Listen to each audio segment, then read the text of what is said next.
As the insider-exclusive investigative news team travels across America producing the Justice in America Network TV series, we invite you to join us as we uncover real stories about the issues that promote justice and fairness for injured people, safeguards victims' rights, and the opportunity to help guide the hands of justice, especially when people's lives have been destroyed, families ruined, dreams lost, or widespread societal change and reform are needed. These true stories about real, ordinary people, their real lives, always up close and personal, and always unfiltered stories of unimaginable pain, suffering, and great wrongs, but also of courage and faith and the dauntlessness of the human spirit. These stories are also about the trial lawyers who helped these ordinary people navigate a very complex legal system to get justice as they faced extreme life-altering adversities, and how the government and big business with their million-dollar PR campaigns are slowly eroding our rights to seek justice and making an end run around the civil justice system. Our TV stories show relief and vindication for shattered lives and seemingly lost souls. The compassion, warmth, love, and determination of the human spirit found within these shows are neither imagined nor contrived. They are truly personal crusades and telling journeys of what it means to seek justice in the American courtroom. In this insider-exclusive network TV special, Justice in America, The Truths and Myths of Tort Reform, we visit with Paul and Connie Henderson at the Henderson Law Firm, as we take you inside today's legal system, examining lawyers' strategies and clients' thoughts, and in vivid detail showing you the often heartbreaking stories of these clients, dramatically demonstrating what motivates trial lawyers to fight for their clients' causes. Some of these same trial lawyers have been in the crosshairs of attacks by so-called tort reform advocates for the past 30 years. These attacks are not new. Now, a lot of you have heard and read about tort reform, but really don't understand how or what it really means, or how it affects us negatively every time we walk into the courtroom. So in this special network TV insider exclusive documentary, Justice in America, The Truths and Myths of Tort Reform, we will show you how tort reform is making justice more and more difficult for the average American. And we're not going to do it by words or fancy language, but by inviting you along to meet our guests and their lawyers in small towns and big cities filmed across America, who've had the unfortunate bad luck to be severely injured or victimized by big businesses, the government, or law enforcement. These victims could be you or me one day, and if you are so unlucky, you will quickly find out that justice in America is a hard-won battle where very few companies and individuals do the right thing. And you need trial lawyers who wage a battle with their own financial resources to get their clients justice.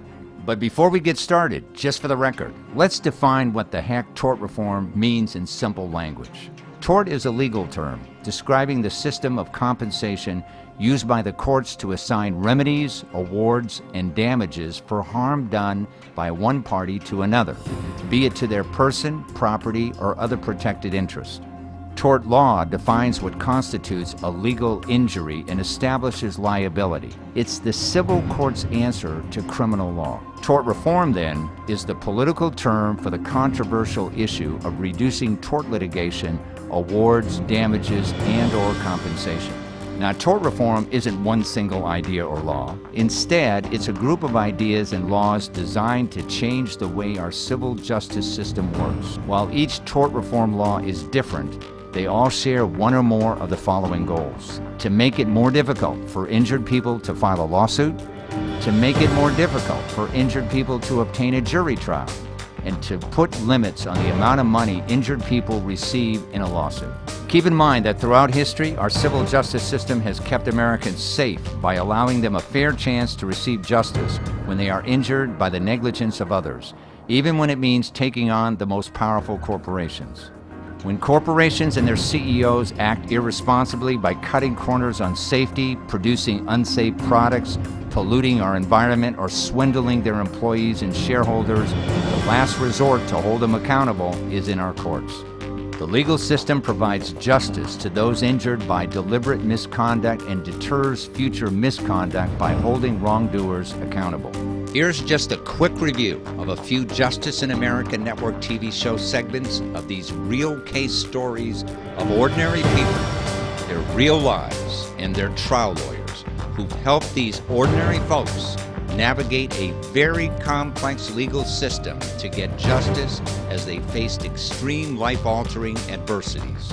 Real cases that promote justice and fairness for injured people, safeguards victims' rights and the opportunity to help guide the hands of justice, especially when people's lives have been destroyed, families ruined, dreams lost, or widespread societal change and reform are needed, and how the government and big business are slowly eroding our rights to seek justice, making an end run around the civil justice system and calling it tort reform. The last thing that we as Americans would remotely suspect is that the greatest engineering firm in the world, so named because they were able to build a Panama Canal when no one else could, the greatest engineering firm in the world caused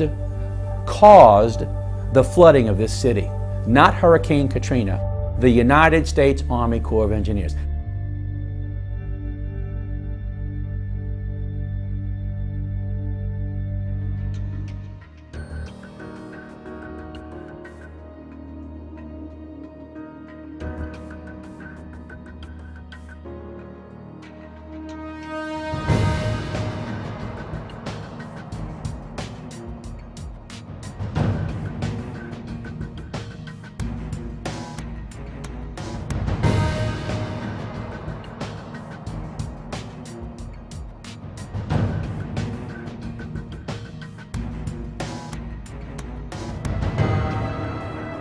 For many of the nearly 50,000 9/11 first responders, the wounds of the Twin Tower attacks are far from healing. These rescue workers continue to struggle with respiratory illness, depression, and post-traumatic stress disorder, and many of them may be at increased risk for developing a number of cancers, because they and their fellow rescue workers were picking through rubble littered with asbestos, mercury, crushed fluorescent light bulbs, and other known toxins, and they were outfitted with only their normal uniform to protect them from potential contaminants. When hundreds of victims and their families were left struggling with impending health problems and emotional instabilities after the World Trade Center attacks, the Uniformed Firefighters Association of Greater New York selected one law firm, Sullivan, Papain, Block, McGrath, and Canavo, their friends and trusted legal advisors for the past 20 years, to come to their rescue, because sometimes even first responders need to be saved.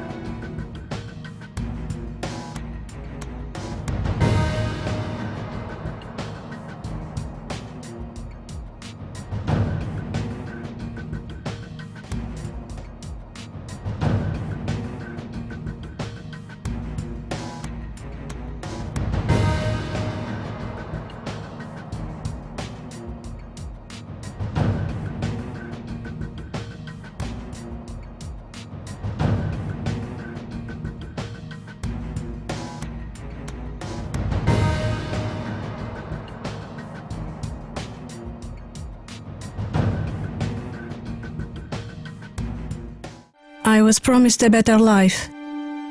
Far away from my home. I used to have a family. Now, I must pay for my family's debts. I sleep with many men every day. They make me. Kill. For a war. Work many long hours. Trapped. Beaten. Scared. Locked in the dark. With no way out. I want to go home. I want my Freedom. Freedom. Freedom.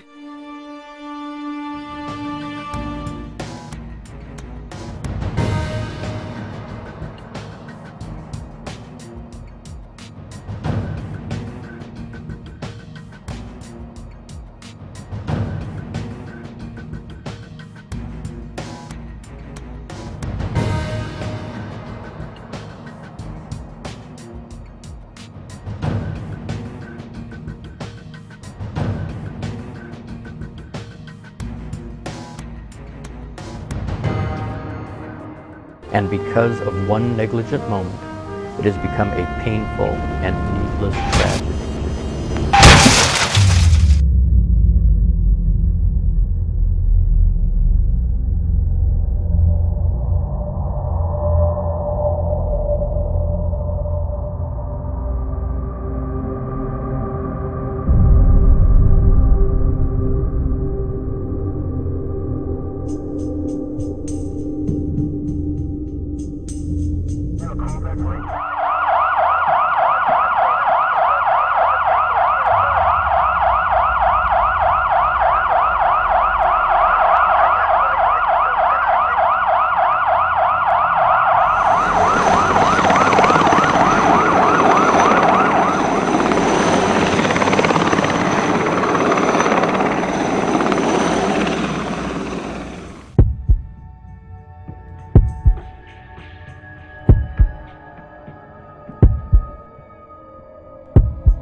The state of Louisiana's medical malpractice laws are full of traps, and how the healthcare and insurance industries are far more protected than anywhere else. In Sharon Boxey's case, you will see how her doctors malpositioned her head and neck during surgery that substantially reduced blood flow through the carotid arteries to her brain, causing massive brain damage, which went undetected during surgery and rendered her a total quadriplegic. So far in 34 years, no one has come close to having a Supreme Court decision finding that the cap or the act was unconstitutional. We are going to show right now a day in the life of Sharon Boxey and what these doctors did to her.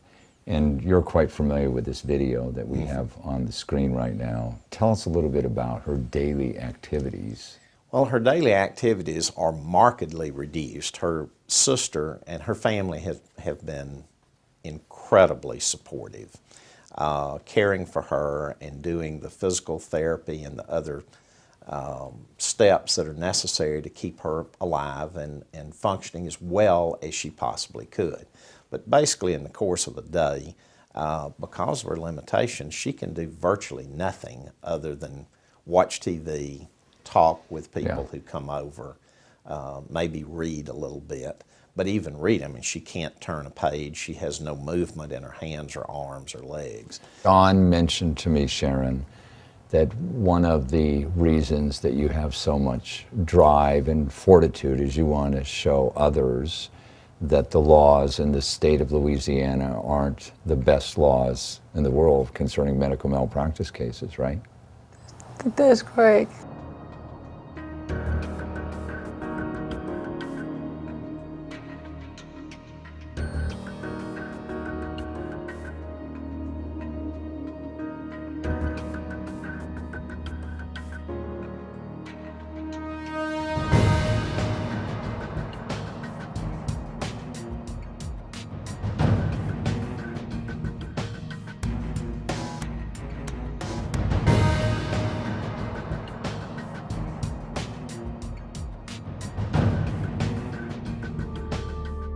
On July 26, 2003, at approximately 3:45 in the afternoon, Christopher Allison and his family were driving back to Pocatello, Idaho, from their vacation in Washington.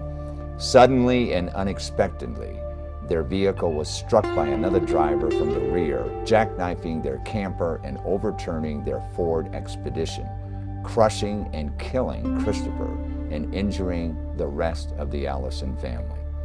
Today, the Insider Exclusive will show you how the Allisons' lawyers, Robert Krause and Emily Rankin of the Spence Law Firm took on Ford Motor Company and successfully sued them for the defective product design of the door latch and component system and other defects, and got justice for the Allison family.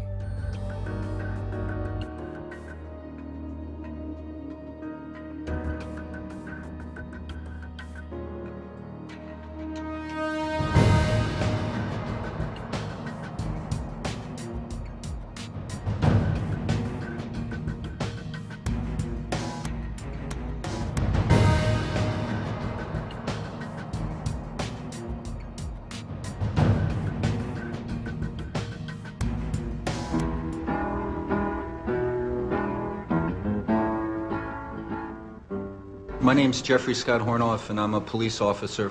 I was convicted of first-degree murder and sentenced to life in prison. Every step of the judicial system failed me and my family.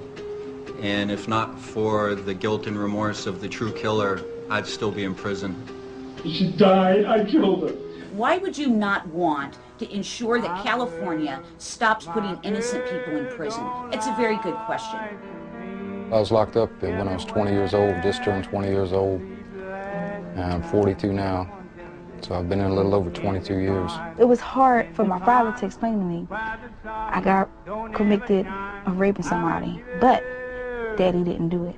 So it's like, how you not do it, Daddy, if you've been in here for all these years now? Everything in life is wonderful, and then one day, somebody comes up and tells a lie on you and you end up in jail. What's different is he knows fair doesn't exist. When they told me rape, robbery, possession of instrument of crime, gun, conspiracy, all these, I'm like, oh my God, you know, just it's almost like 100 years in jail for something you didn't do, and I'm really scared. I was in shock because I got found guilty. I looked him right in the face, and I said, you and I both know I didn't kill anyone. And he couldn't look me in the eye. He sentenced me to all that time, and I didn't know what to expect in prison. You know, I expected be beaten, be raped. I expected to die in prison. The government has failed the exonerated. It's finally over. It's been 19 years. What now? Go home.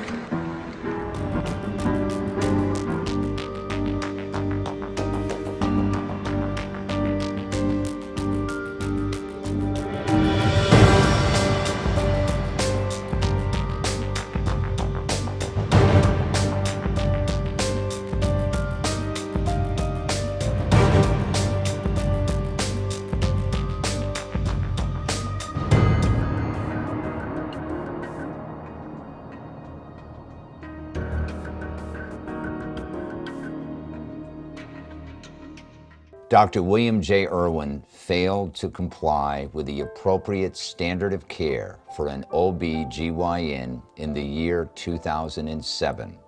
And as a result, Rebecca Gatti, a newborn baby, suffered severe brain damage which is lifelong and irreversible.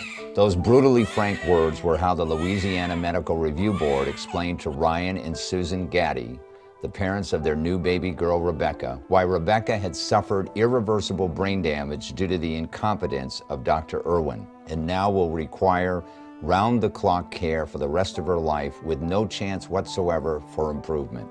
Today, the Insider Exclusive will take you behind the headlines of this real-life couple, Ryan and Susan Gatti, who entrusted their child's health and welfare to this grossly incompetent doctor.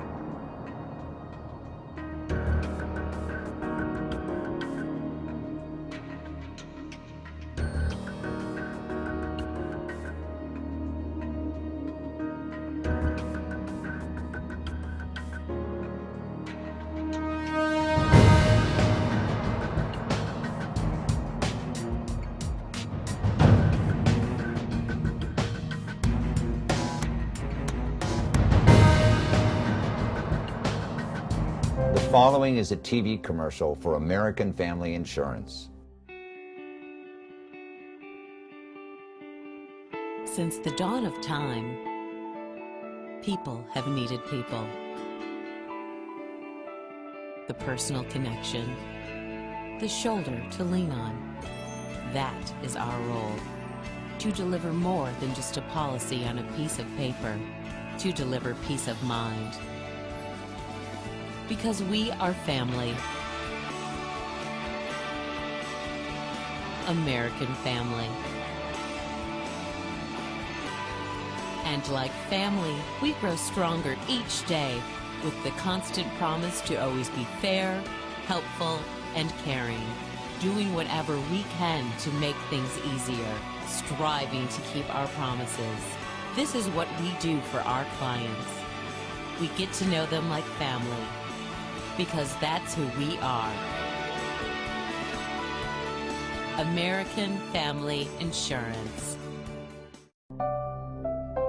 But today, the Insider Exclusive presents a true, really tragic story, one that American Family Insurance doesn't want you to know. One hot Missouri summer day, Galen Ritchie's sister, Brenda, called her insurance company, American Family, and her agent, Catherine Phillip Leitz, telling her that a 1,400-pound tree limb, nearly half the tree, had fallen on Brenda's house. She called 3 times that week, and on 3 separate occasions, American Family refused to pay to have this 1,400-pound limb removed.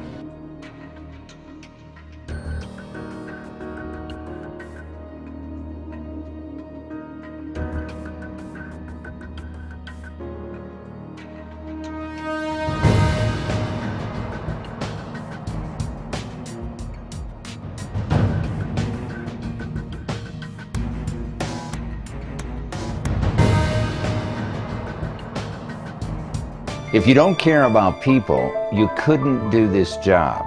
Sounds real good, doesn't it? Only problem is, Anthem Blue Cross really doesn't mean what they say.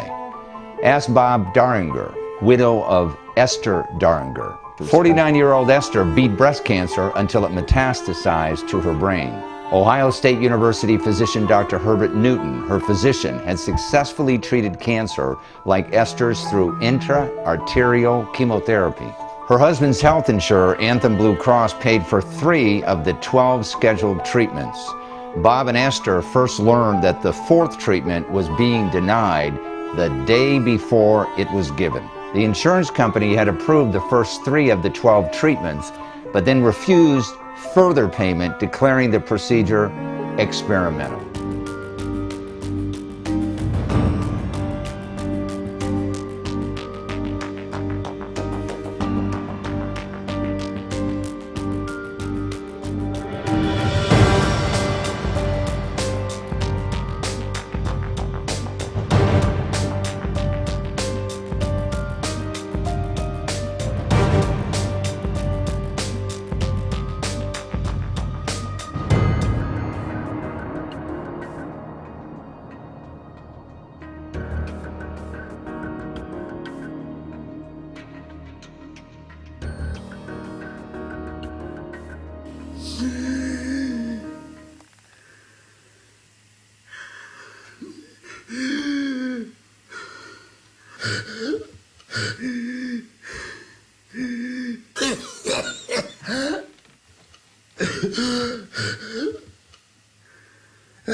Cigarette smoking is the leading cause of preventable death in the United States. It causes serious illness among an estimated 8.6 million persons.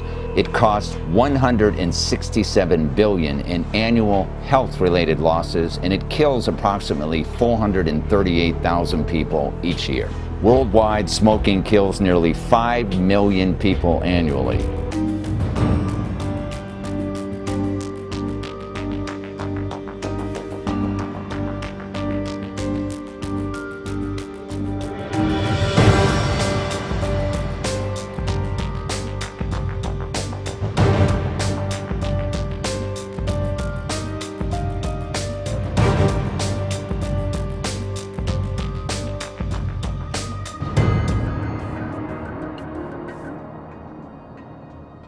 I'm honored to stand here today with dedicated colleagues from within the Department of Justice as well as beyond it to announce a historic settlement with Pfizer Incorporated. In a combination civil and criminal settlement, Pfizer has agreed to pay $2.3 billion, the largest healthcare fraud settlement in the history of the Department of Justice.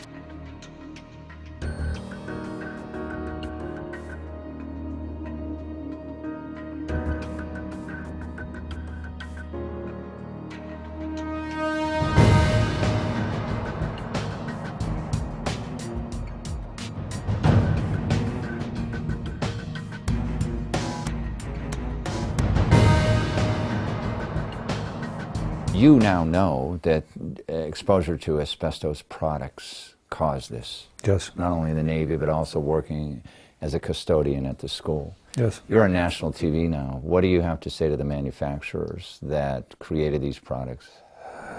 Well, they knew years ago, and they should have started much earlier in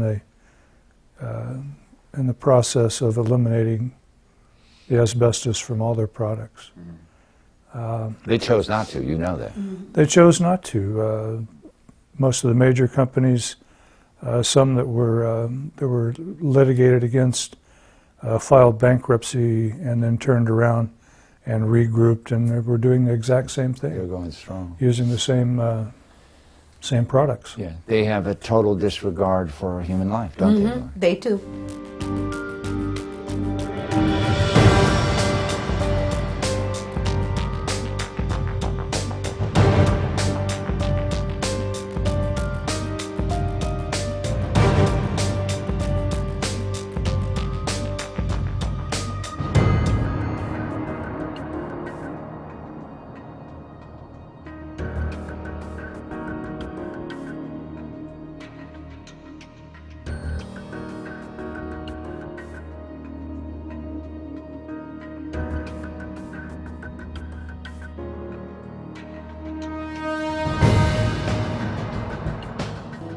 I like being a correctional officer, and I chose that field because I wanted to make a positive impact on inmates.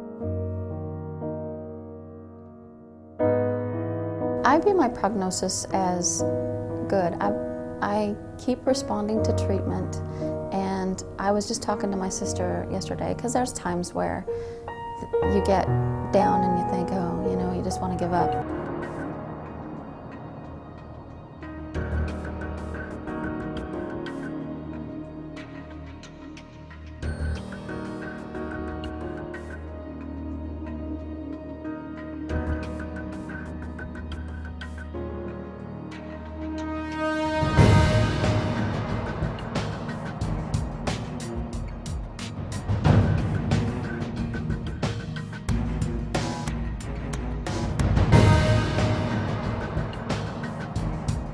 Cannot operate with one hand. Dr. Anthony Sterling is an orthopedic surgeon who can no longer take care of his patients.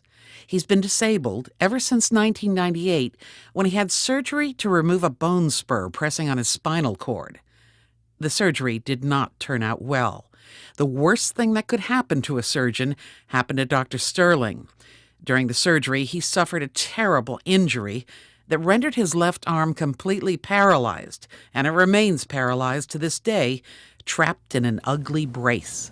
So the man who routinely performed about 500 surgeries a year and expected to continue helping patients for another 15 years can no longer enter an operating room.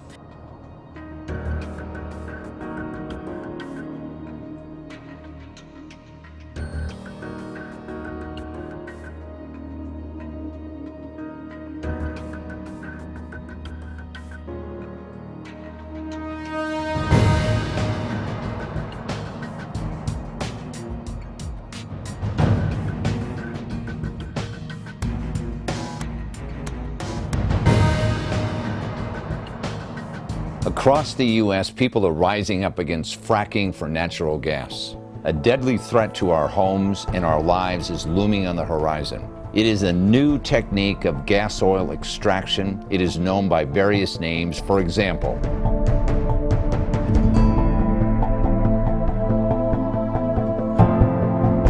the oil and gas industry says it isn't new. The industry says it's safe. But the industry is lying. The vertical gas wells are a completely different technology. The new technique of deep horizontal fracking destroys drinking water supplies, pollutes our air and our environments, and will continue to do so for possibly hundreds of years as the well casings inevitably fail and disposal sites inevitably leak. In this insider-exclusive investigative TV series new documentary, Fracking, Dangerous Contamination, Bob and Lisa Parr's Story, our news team found that in any area where fracking operations have happened, the local people have been outraged by the catastrophic damage to land, water supplies, air quality, animal and human health. Local economies have been destroyed, property values have fallen drastically, up to 90%. And one of those areas is in Wise County, Texas, where the Barnett Shale is located. This is where we begin our story with Bob and Lisa Parr at their ranch and with their lawyer, Brad Gildy of the Gildy Law Firm.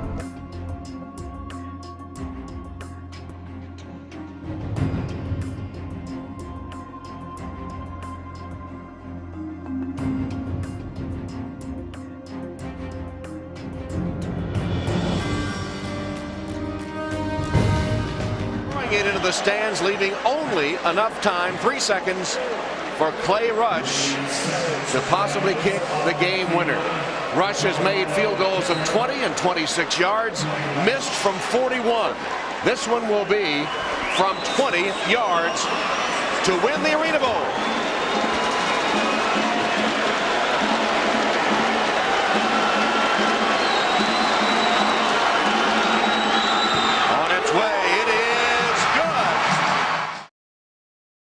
When I think about football when I was playing, I like the challenges that it presented itself. You had to be physically fit. You had to be mentally fit.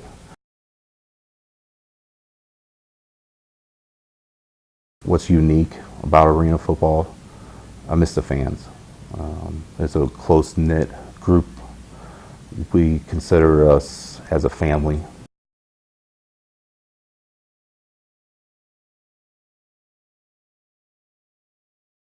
I've had over 30 procedures done with the head and neck.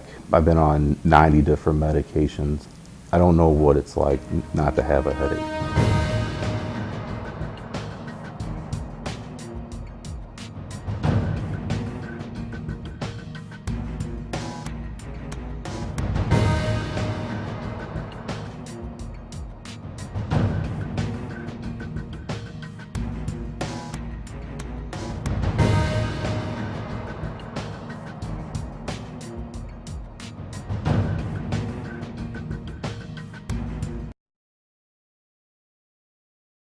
Another question. You were here in July, and you said that you were you commended Dodd-Frank for providing a blueprint to get rid of too big to fail. We've now understood this problem for nearly 5 years. So when are we going to get rid of too big to fail? Well, some of the, as we've been discussing, some of these rules take time to develop. The Orderly Liquidation Authority, I think we made a lot of progress on that. We've got the living wills. I think we're moving in the right direction. If additional steps are needed, then Congress obviously can discuss those, but we do have a plan, and I think it's moving in the right direction. Any idea about when we're going to arrive in the right direction? It's going to take, it's not a 0-1 kind of thing. It's over time.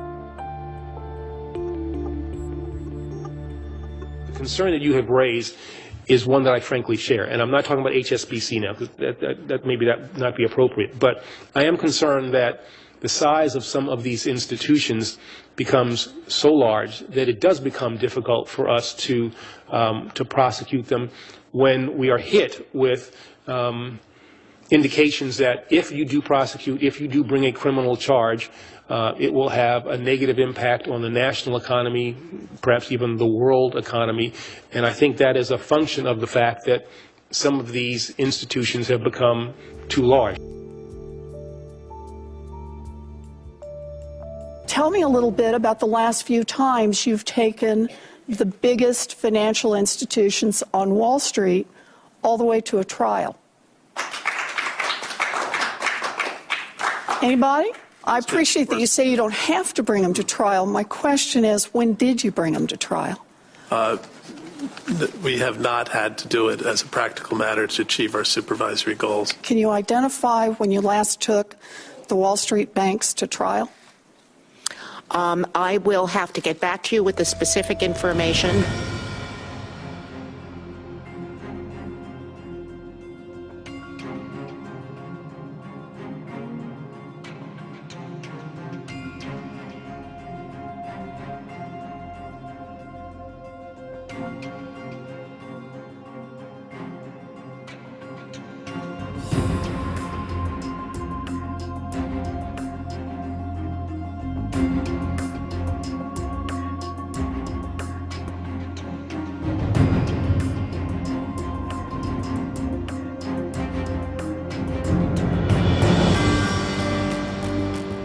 These are just a few of the real Americans who have dealt with our legal system that is gradually eroding in favor of big business and the government because of tort reform legislation.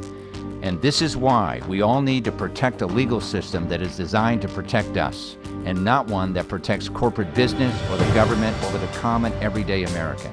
Paul and Connie Henderson, partners at the Henderson Law Firm, are featured lawyers, have earned the highest respect from citizens and lawyers alike as some of the best trial lawyers in Vancouver, in Washington, and across the nation. Paul is a retired Special Forces Lieutenant Colonel, pilot, as well as a successful trial lawyer who has built his reputation based on aggressive and creative trial work. He has obtained numerous 6- and 7-figure verdicts and settlements for clients who have been involved in traumatic situations which altered their lives physically, mentally, and financially. And it has earned him the highest respect from citizens and lawyers alike as one of the best trial lawyers in Washington and in America. He has seen many innocent and hardworking people injured and killed by negligent and incompetent doctors, hospitals, and nurses. Paul and Connie's shared passion is problem solving. They approach each medical negligence case as scientists as well as lawyers trying to solve a puzzle. And because they have seen many patients suffer needless injury, together they make it a dedicated mission to get legitimate and truthful answers to what really happened to their clients in each case. And through the American judicial process, together they get answers to these tough questions, which result in hospitals and doctors being more responsible to patients and society. These successes drive them to help more people who have been harmed by incompetent and negligent doctors. Their shared goal? To make medicine safer and more accountable, and of course, to get the justice their clients deserve. This is the Insider Exclusive, live from Vancouver, Washington.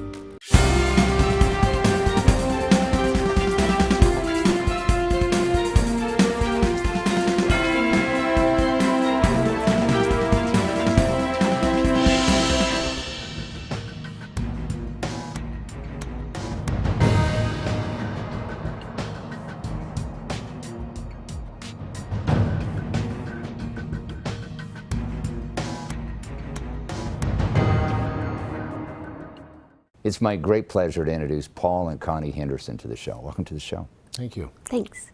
Tell our audience a little bit about your practice of law. What type of cases do you generally handle? We tend to focus now mostly on medical negligence cases. The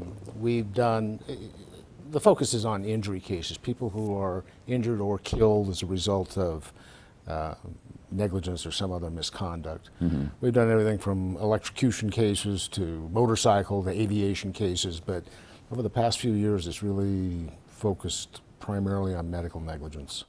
Today we're going to be talking a little bit about what is commonly known as tort reform. And it's a political term. A lot of people think that lawyers like yourselves, plaintiff lawyers that represent the little guy, are just filing these lawsuits to get rich. They're filing frivolous lawsuits to get jackpot justice. What's wrong with what I just said? Well, anyone who says that doesn't know how hard fought these cases are. Yes. You would never file a frivolous lawsuit because, number one, you're investing so much of your time. Yeah. And we invest a lot of our money. These cases are very expensive. We have to hire experts. So I don't know any attorneys who do medical malpractice cases who aren't really rigorous about looking at the Right. case before they file it. When a lawsuit is filed, the lawyer for the other side will sometimes say, this is frivolous, this is worthless, I want it dismissed. Now, it's the judge's responsibility to try and determine whether it's frivolous or not, right? If the judge determines that this was a waste of the court's time, what does the judge do? The judge can dismiss the lawsuit and award sanctions of fees to the other side. Right. So if it's truly a frivolous case, it's not going to go far at all. Right, and as you brought up, Connie, not only are they wasting the court's time, they get sanctioned, and in addition to that, their reputation goes down the tube, right? Because the judge is saying, hey, this is the second or third or fourth time that you filed this kind of a lawsuit. I don't want to see you in my courtroom anymore, right? Right. These things happen. And you don't make any money on Right. frivolous lawsuits because these cases are almost universally done on a percentage basis. Mhm. So if you file a bad suit, you aren't going to get paid for your time, Yeah. and you will be spending a lot of your own money. And I think that's important for our audience to realize. When someone comes to you, and oftentimes they don't have the capability of paying a lawyer to file a lawsuit, you don't take any money from them. You have to win the case so you can recoup your investment, right? And these cases, they're expensive, aren't they? Very expensive. Typical medical malpractice case, what are the expenses in a typical case that you spend for experts, your time, et cetera? If you go through trial, it's pretty easy to spend $100,000 to $150,000. Okay. Just in those types of costs. Okay. Now, let's talk about what America, and I think it's 56% of Americans saying that trial lawyers are just running the court system through the ringer and screwing everybody over just so they can get rich. Let's talk about how in some states, in Washington you don't have a cap on pain and suffering, but in some states where they have medical malpractice caps, how has that affected people, individuals who have been injured by doctors? How has that affected in their ability to recover for damages that were the result of negligence or incompetence on behalf of a doctor? How has it affected them? It puts a very strict limit on it. It makes a lot of cases just economically infeasible because the amount that you can hope to recover for the person is not enough to justify all of the expense. So they basically are barring the courthouse door to those people. Let's give some examples, because I remember reading these examples. Nobody likes really suing anybody. The majority of people that you represent never have been in a courtroom, correct? Oh, absolutely. Oh, yes. And I have read, tell me if this is wrong, that roughly only 1 out of 10 people who are injured by the incompetence or negligence of a doctor goes to a lawyer because they think the doctor will come out and say, I'm sorry, we did our best. And they believe them, right? They don't know the truth. That's about the statistic I've read, or something like that. Okay, so when you're talking about it bars the courtroom door to a lot of people, in states like, we're from California. In California, we have a cap on pain and suffering. Let's define what the difference between the damages. There's pain and suffering, correct? Yes. And then there is what other kind of damages? Well, economic damages. Economic damages, Yeah. Medical bills, Right. lost wages, medications, prosthetic devices, those sorts of things. So let's talk about the unemployed person.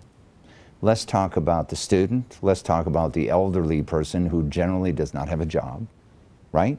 And unemployed obviously doesn't have a job. They have no economic value, do they? They only have pain and suffering. In the state of California and in many states, it's capped with $250,000. Let's look at the numbers so people understand this. If it cost a lawyer to file a suit and go to trial roughly $100,000, the most that a law firm can recover in any of these cases on a contingency basis is 40%. 40% of $250,000 is $100,000. The lawyer just worked for free, right? And if he lost $100,000, right? So many of these people, the young people, the elderly people, the unemployed people don't file lawsuits, can't file lawsuits, and nobody comes to their rescue, right? That is the unfortunate truth. Yeah. And that's the effect that those types of laws have on people. Right. It really shuts them out of the system. And also, it says if you are elderly, or if you're a disabled veteran, or if you're a homemaker, well, you're just not worth very much.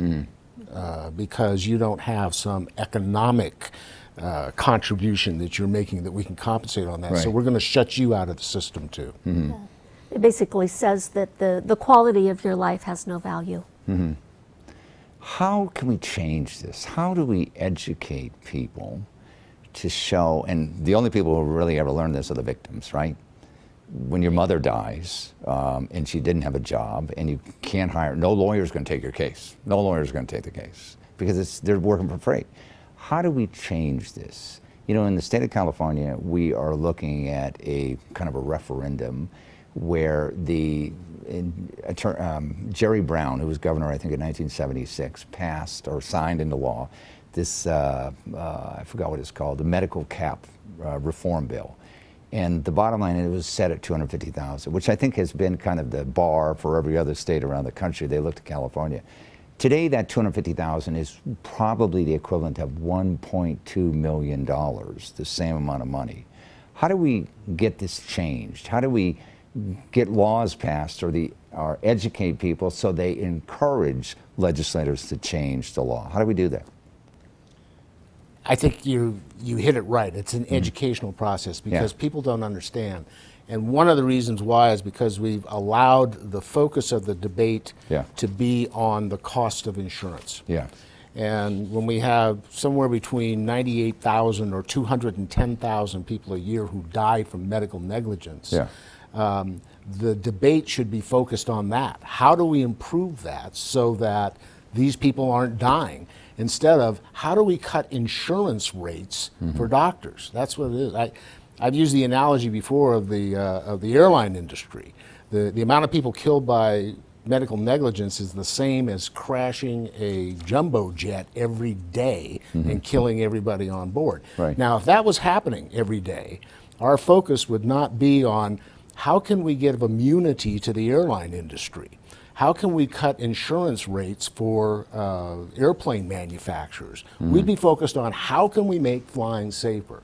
And that's where the debate should be about the problem that we have with medical negligence. Right. No, you know, a lot of people think we have nothing against doctors. We really don't. Doctors are human. They make mistakes. We just want them accountable, right? In my estimation, the bad guys out there are the insurance companies, because the insurance companies don't want to pay when there is a verdict, you know, a huge verdict. They don't want it. And so they've educated the doctors in thinking that your premiums won't rise if we have laws on the books, right, that cap what the ultimate damages is. So let me give you an example. In the state of Louisiana, the cap is $500,000, which includes pain and suffering and economic damages. That's it, total. And that was the second state that passed it. So let's say someone is severely injured, as we have shown in our show. Someone is severely injured, and for the rest of their life, it'll cost $5 million to take care of them. If they're only getting $500,000, who is paying the other $4.5 million? The citizens of the state. Exactly. And I think people need to know this, because the doctor who committed the malpractice, he gets off scot-free. The hospital where he, you know, performed the operation, he gets off scot-free. And the insurance company pays a fraction. And when you look at it statistically, when you go to the states where they've passed these caps, the insurance rates have not gone down. Exactly. In Idaho, they've gone up. Yeah, they have gone up. So it's all based on, well, a number of fallacies. First is that the insurance rates will go down if we have these caps.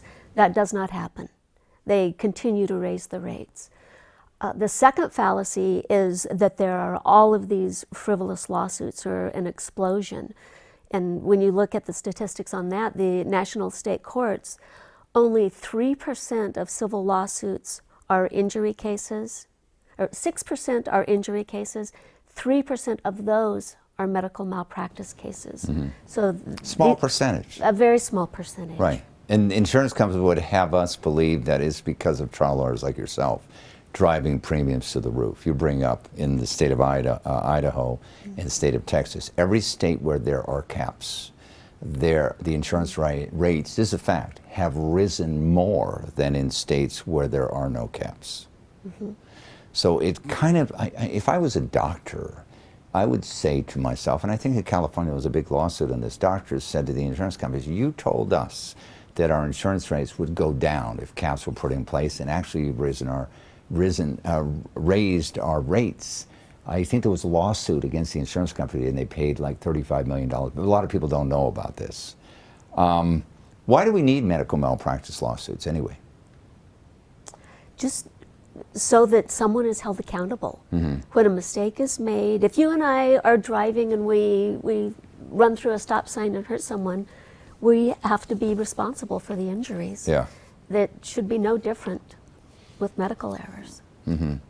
You're talking about doctors that commit multiple negligent mistakes, okay? I think there needs to be a change in the state medical review boards, because every state licenses a doctor. And oftentimes a doctor who commits medical malpractice may have his license, we think, revoked. But oftentimes the hospital that employs him will come to him, or the board, the medical review board will say, if you surrender your license, no disciplinary action will be taken against you, right? You seen this happen? Sure. So the doctor surrenders license in the state of Idaho and he moves over to Washington. And when he fills out his application to practice medicine in the state of Washington, they ask the question, have you ever been disciplined by any state medical review board? And the answer correctly is no, because he surrendered his license. And then that doctor does his evil deeds in this state too, unless he corrects his problems, correct? Yeah. That's a problem. I'd like to see, and this would help a lot, transparency with medical review boards. In other words, if I'm going to have someone cut me open, I'd like to be able to find out a little bit about the doctor. Wouldn't you? Absolutely. You know, I like to find out how many lawsuits had been filed against him, correct? I'd also like to find out if he's gone through any addiction programs. You know, some of these doctors have been to 3 or 4 of them, right? I like to find a lot of these things before I let him kill me, possibly kill me. And we don't have, no matter how many times you yell and scream about this with medical review boards, they will not reveal this information. How do we change that? Well, I go back to the airline industry again, and the air transport industry. Yeah, if you're, you talk about the airline industry. If you're a pilot, if you've been arrested for drunk driving, that's on your record, isn't it? Yeah. Everybody can see it. You might be fired, right? It's all available to us. Well, and there are 2 things there that are different. One is transparency. Yeah. You can find out about airline statistics and pilots and qualifications and so on. And the other one is the public, they police themselves. Yeah. The administrative agencies, the FAA, the airlines themselves police themselves. And when they've got somebody who is not functioning the way they're supposed to be, they're taken out of that, so they don't have those responsibilities. That's where, in my experience, the medical profession is at the total opposite end of the sphere there. Yeah. There is actually a national database. Anytime a physician or a hospital has to pay a medical malpractice claim, it has to be reported to this database. We cannot access it. It's completely prohibited from the public accessing. Who maintains that database? It's a national organization that everyone has to report to. It's also but the American public cannot access it. Is that right? We should Correct. be able to do that. That would go a long way toward finding out who the bad apples are. Most doctors don't ever have a medical malpractice claim. There are some that have many. Yeah. And by the way, I do want to say this, that the majority of doctors are good doctors. Oh, thank God there's doctors. There's some bad apples out there. And what I hate to see happen is when a doctor commits medical malpractice, the hospital and everybody kind of circles the wagons, and it now becomes them against us, right? Rather than, let's see what the problem is, let's solve it. Yes, we wronged you, okay, we killed your loved one or whatever, and let's correct the problem, let's admit responsibility. You don't see that anymore. Well, and it comes again around to the insurance companies. Yeah. All of the insurance policies have a cooperation clause. So even if you have a doctor or a hospital who wants to admit liability and pay the claim, if the insurance company doesn't want them to and they insist, they can lose their coverage altogether. In that state or anywhere in the country? Under the standard medical malpractice policy. So if a doctor wants to come forward and said, hey, I screwed up, the insurance company won't let him do it, right? No, they won't.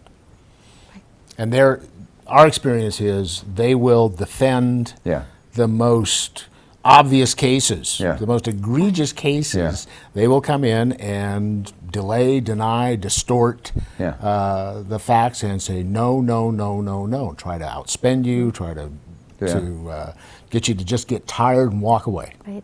And tort reform is not about protecting doctors. It's about insurance companies keeping more of the premium dollars the doctors pay them. Mm-hmm. You know, when you were talking, it brought to my mind, you know, you've heard this expression, we need more heroes. You've heard that, right? Sure. What it really comes down to is we need people with more character, right? And I think people generally have character, but they don't know the truth. Yeah. They don't know the truth, and they've been told the big lie. Yeah. And the big lie is that it's all about greedy lawyers and the poor doctors. And we need to educate those people to the truth. Well, I want to thank both of you for spending time with us and sharing your thoughts on this, because this is what this whole program is all about. Educating everyone to understand the truth. That's what we're going after here. Thank you very much for your time. Thank you. Thank you. Thanks for joining us. You can get more information about our guest and the issues at insiderexclusive.com.